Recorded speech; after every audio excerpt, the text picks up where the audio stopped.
Hi folks, we've got a product review for you today and we're looking at the Lexicon Alpha Desktop Recording Studio. Now if you're interested in using your computer as a home recording studio, like I am, then this could be a really good first step, first rung on the ladder solution for you, or even a simple solution. Without trying to get ahead of myself, I believe this is a very good product and will produce very good results for you. So if really all you want is to record very simply, maybe just a guitar and a vocal or something like that, as long as you don't want to record too many instruments all at once, then this is a very good solution. On the box it says it comes with Steinberg Cubase LE4 software. It actually comes with LE5, so they've upgraded the software but are still using the original packaging. This is version 2.0 of the product. It says it's Windows Vista compatible. I can confirm it's also compatible with Windows 7, and more importantly, with the LE5 software it's compatible with Windows 7 64-bit. Okay, now it comes in a reasonably large box, which, like many boxes, is well presented, gives you a list of the features and also a list of the minimum system requirements. Now, to run the actual hardware you don't need a particularly powerful system. Just a 1.4 GHz or faster processor will do it, 512 megabytes of RAM, a display of 1024 by 768, 180 megabytes on your hard disk for the application. It's USB or USB 2. No doubt it'll work with USB 3 as well, but obviously will only work at USB 2 speed. You'll need a DVD-ROM drive for installing the drivers and software. On here it says, record anywhere you can carry your laptop, studio quality hardware and powerful software that turns your PC or Mac into a 24-bit recording studio. So this is Mac compatible as well. It's 24-bit, which is fantastic. It talks about your laptop. This is powered through the USB bus, so there is no separate power needed. It also comes with the Lexicon Pantheon Reverb plugin. Now if you know the Lexicon name, you may well know it in connection with reverbs. That is basically what they are known for, and one of the attractions of this particular product for me was because it comes with a reverb. It's very hard to get a decent free reverb. You can get a lot of free VST effects and plugins that are very good, but getting a good reverb is difficult. So I'm really pleased to have a decent reverb, and I have tried it, and it is a very good sounding, natural sounding reverb. Again, lots and lots of information on this box, so that you can really, before you even purchase, if you're picking this up in a shop or in a store, you really get a good idea of what features are available. Okay, but what I want to do now is I just want to take a look at the product itself and just talk through what features it's got and what you can do with it. Okay, so here is the product. I already have it connected up to my computer and I've already used it for a little bit of recording and composing. The first thing that we've got on this left hand side is an instrument, 1/4-inch instrument jack input. Okay, and on the back, as you can see, I've got this connected up, there is an XLR input, so that's input 2. So here you've got input 1, there you've got input 2. So sorry about that, that's my mobile phone just telling me I've got a message or something. So you could basically, you know, one of the good things about this is it will take an XLR input, which is great if you're using a microphone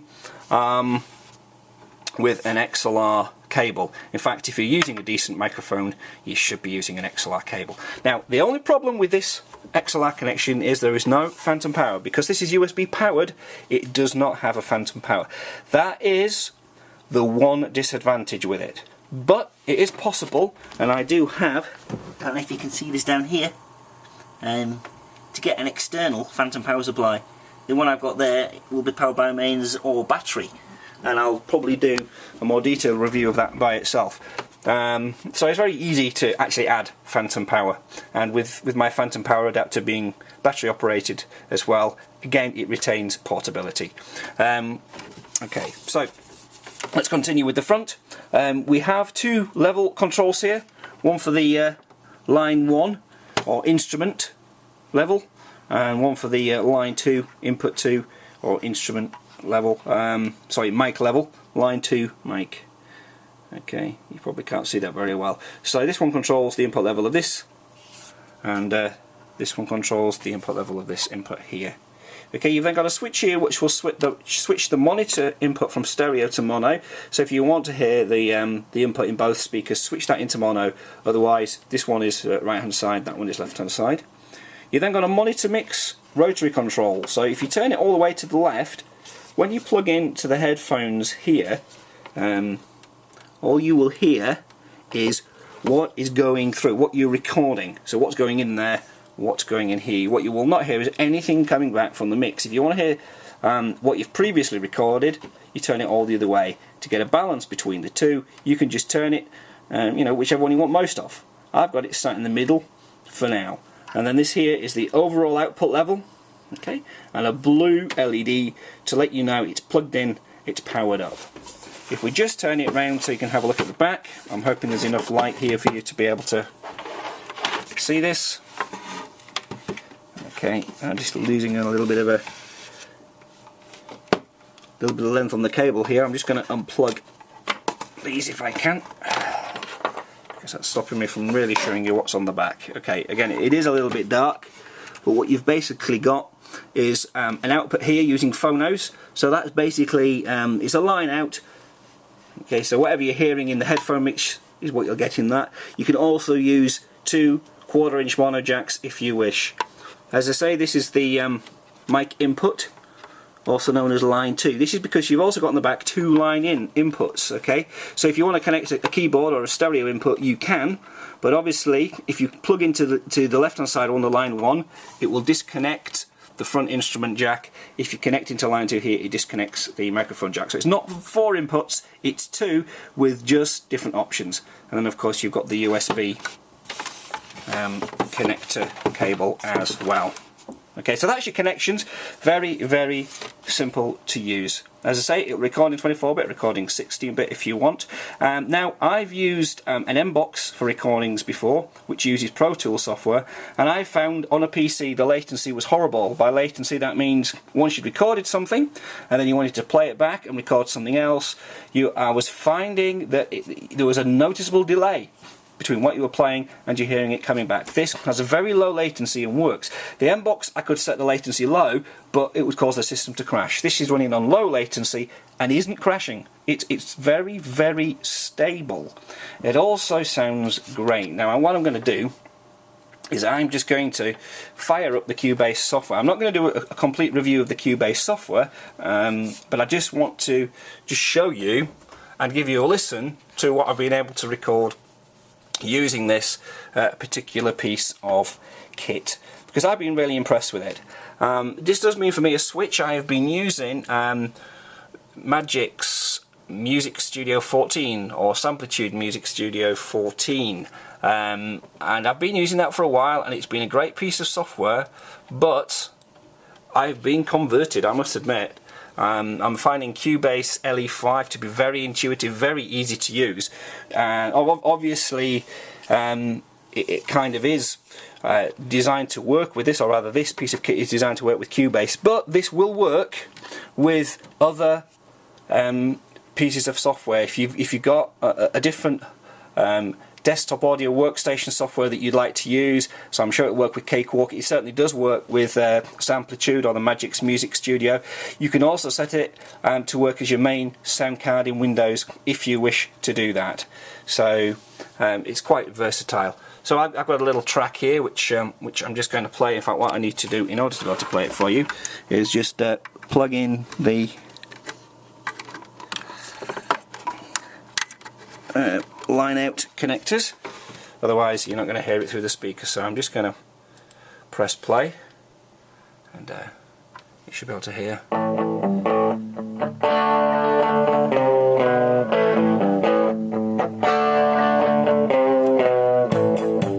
That guitar was recorded using the instrument in and then using some of the amp simulator plugins, which sound great.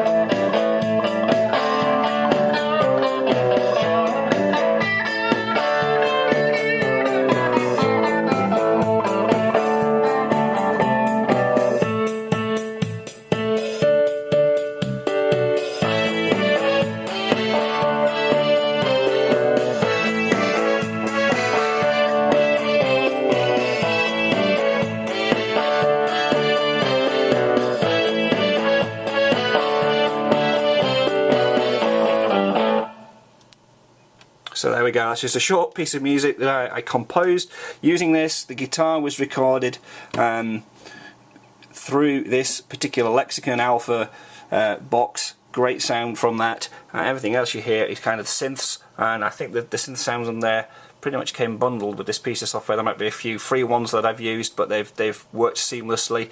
The brass sound there was one of the synths that comes with Cubase. So all in all, this is a great piece of kit. I think I've paid somewhere between 50 and 60 UK pounds for this. The price of it has come down, and it's absolutely fantastic. I cannot think of a better recording studio piece of kit at that price. Now, if you want more inputs, more outputs, something a bit beefier, there is two other variants of this product. There's the Lexicon Omega and the Lexicon Lambda, I believe. So it's worthwhile popping on their website and just seeing what options are available. But I'm really impressed with it. I give this a full 10 out of 10. You know, I've been doing home recording for quite some time. Just recently I've got a little bit kind of, well, I've gone off the boil with it really. This has got my enthusiasm back up again because it's great fun to work with, easy to work with, and you know, it just sounds absolutely brilliant. So thanks for watching the video, thanks for listening to me rabbit on. Please feel free to comment, rate or subscribe. Thank you.